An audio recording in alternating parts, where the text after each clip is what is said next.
جس طرح شیخوں نے برج خلیفہ بنا کر عالمی ریکارڈ بنایا تھا، اسی طرح کا ایک اور ریکارڈ حال ہی میں بنا ڈالا ہے۔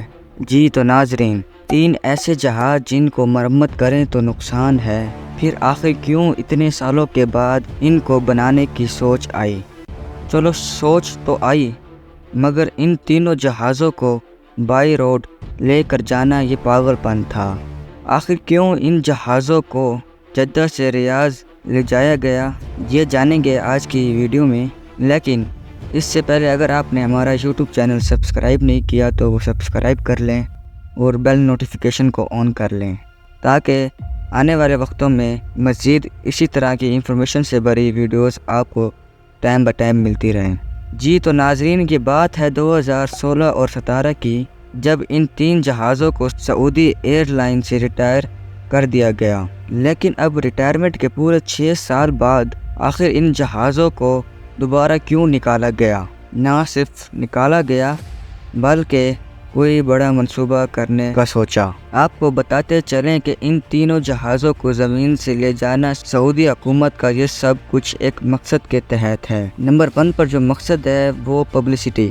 جی، ریاض میں ایک فیسٹیول جو 12 اکتوبر 2024 کو ہونا ہے، یہ تینوں جہاز وہاں پر نمائش کے لیے رکھے جائیں گے۔ ان تینوں جہازوں کو بائی روڈ لے کر جانے کی سب سے بڑی وجہ اس کی پبلسٹی ہے، تاکہ لوگوں کو معلوم ہو کہ یہ جہاز ریاض میں ایک فیسٹیول میں نمائش کے طور پر رکھے جائیں گے۔ ان جہازوں کو ریپیئر کر کے اس میں مختلف قسم کے ہال، کمرے، گیمنگ رومز اور مختلف گھومنے کی چیزیں بنائی جائیں گی۔ ابھی تک یہ فیصلہ نہیں ہوا کہ اس کے اندر آخر کیا بنایا جائے گا، لیکن کہا جا رہا ہے کہ یہ لوگوں کے لطف کے لیے ایک بہت ہی اچھی جگہ ہوگی۔ ابھی تک یہ آئیڈیا تھا کہ ان جہازوں کو بائی روڈ کس طرح لے جایا جائے۔ سعودی حکومت نے بہت سے کمپنی سے رابطہ کیا اور کہا کہ ان جہازوں کو بائی روڈ لے کے جایا جائے، لیکن تمام کمپنیز نے انکار کر دیا۔ اس کو پورا کرنے کے لیے پاکستان کے 3 بہادر ڈرائیور، جنہوں نے یہ کام بخوبی سر انجام دیا،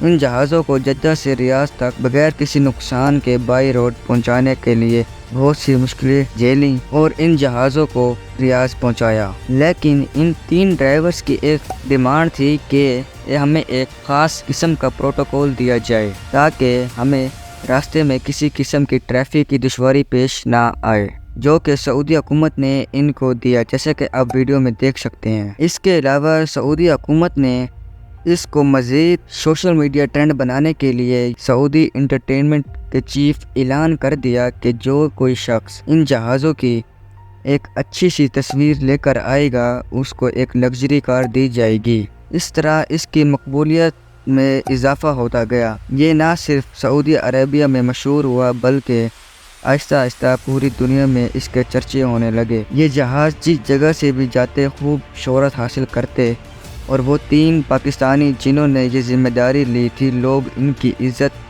کرتے، ان کو دعوت دیتے اور راستے میں جہاں بھی ان کا اسٹاپ ہوتا خوب استقبال کرتے۔ ان جہازوں کا سائز تو آپ ویڈیو میں دیکھ سکتے ہیں۔ ان جہازوں کو جدہ سے ریاض لے جانے کے لیے کوئی عام ٹرک تو استعمال ہونے نہیں تھے، اس لیے ان ٹرک کو ہائبر ٹرک کہا جاتا ہے، جو جدہ سے ریاض ان جہازوں کو پہنچانے کا کام کر رہے ہیں۔ آپ ویڈیو میں دیکھ سکتے ہیں کہ ہر ٹرک کے تقریباً 80 ٹائر ہیں۔ کیونکہ اس جہاز کا وزن بہت زیادہ ہے، اس لیے اس کی سپیڈ بھی بہت کافی سلو تھی۔ مزید دیکھتے ہیں کہ آخر ان جہازوں کے اندر کیا کیا بنایا جائے گا۔ آنے والے وقت میں ہم اسی پر ایک اور مزید ویڈیو لے کر آئیں گے، جس سے آپ کو پتہ لگے گا کہ ان جہازوں کے اندر سعودی حکومت نے کیا پلان کیا ہے، کیا بنایا جائے گا۔ تو اگر آپ کو ویڈیو پسند آئی ہو تو ہماری ویڈیو کو لائک کرنا، اپنے دوستوں کے ساتھ شیئر کرنا اور اپنی رائے کمنٹ میں ضرور دینا۔ تو ملتے ہیں اسی طرح کی ایک اور امیزنگ ویڈیو کے ساتھ، تب تک کے لیے اللہ حافظ۔